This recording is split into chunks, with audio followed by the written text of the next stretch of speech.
안녕하십니까, 황동원 변호사입니다. 이번에는 가압류 가처분에 대해서 좀 말씀드리려고 하는데요.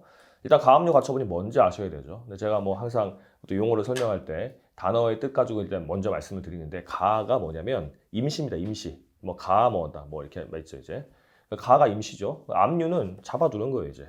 그리고 처분은 가처분. 처분은 뭐 정해놓는 겁니다. 그래서 가압류는 임시로 잡아놓는 거고, 가처분은 임시로 정하는 겁니다. 자, 뭐냐면 가압류는 금전 채권, 채권자가 내가 뭐 돈으로 받을 게 있을 때, 그 금전 채권자가 그 채무자한테 내가 돈 받으려고 할 때 이 사람이 제 재산을 숨겨놓거나, 아니면 뭐 재판을 해가지고 한참 걸려서 이겨도 이 사람이 그 사이에 돈 다 써버리거나 할 수 있을 염려가 있을 때 미리 그 사람의 재산을 잡아놓는 겁니다. 뭐 동결한다고 하고 책임 재산을 뭐 확보한다고 하고 이렇게 어려운 말 쓰는데, 쉽게 말하면 동결시켜 놓는 겁니다. 그러니까 내가 누구한테 1억 원 받을 게 있는데 그 사람의 재산을 숨겨놓거나 어디 없어질 걸 대비해서 미리 동결시켜 놓는다. 그게 가압류고요.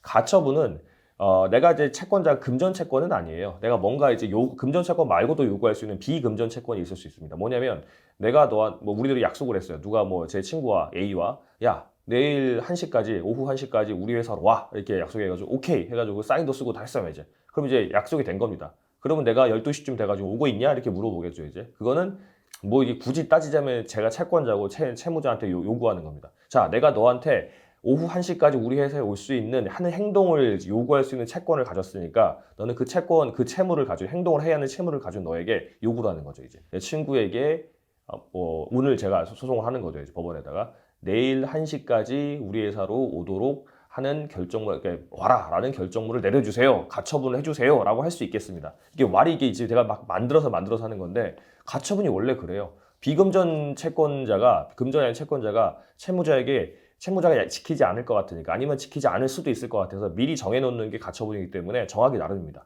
그래서 많이 들어보셨겠지만, 뭐 처분금지 가처분, 뭐 총회 개최금지 가처분, 뭐 총회 결의 효력정지 가처분, 뭐 이런 것들이 있어요. 그게 뭐냐면 이름 붙이기 나름입니다. 그래서 뭐 소유권, 처분금지 가처분 같은 경우는 부동산 처분금지 가처분, 부동산을 갖다가 처분하면 내가 손해 볼 것 같으니까 처분하지 말라고 가처분 신청해가지고 가처분 결정을 받으면 그게 등기부에 써져가지고, 그 등기부에 기재된 이후에 그 처분을 받은 사람들은 그 처분에 대해 효력에 의해서 저한테 대항을 못 하게 되는 거죠. 무슨 말이냐면, 제가 어떤 집을 뭐 1억짜리 집을 샀어요. 근데 이제 계약금 1,000만 원 주고 중도금 4천만 원 줬어요 이제. 자, 5천만 원 주고 내가 이제 다음 주에 5천만 원 주면 등기에 가져오려고 하는데, 그 일주일 사이에 그 내 집을 파는 사람이 다른 사람한테 팔아버릴 수도 있잖아요. 아니면 근저당을 잡아버릴 수도 있잖아요. 그럼 제가 손해볼 수 있으니까 처분금지 가처분 신청을 해서 결정문을 받는 겁니다. 그럼 등기부에 써줘요. 그러면 이제 그 집을 사는 제3자나 이제 돈을 빌려준 사람이 당연히 근저당 설정도 안 해주고, 그 다음에 집도 안 사겠죠. 왜냐면 가처분이 딱 써 있으니까 이제. 그럴 때 하는 게 처분금지 가처분 같은 겁니다 이제.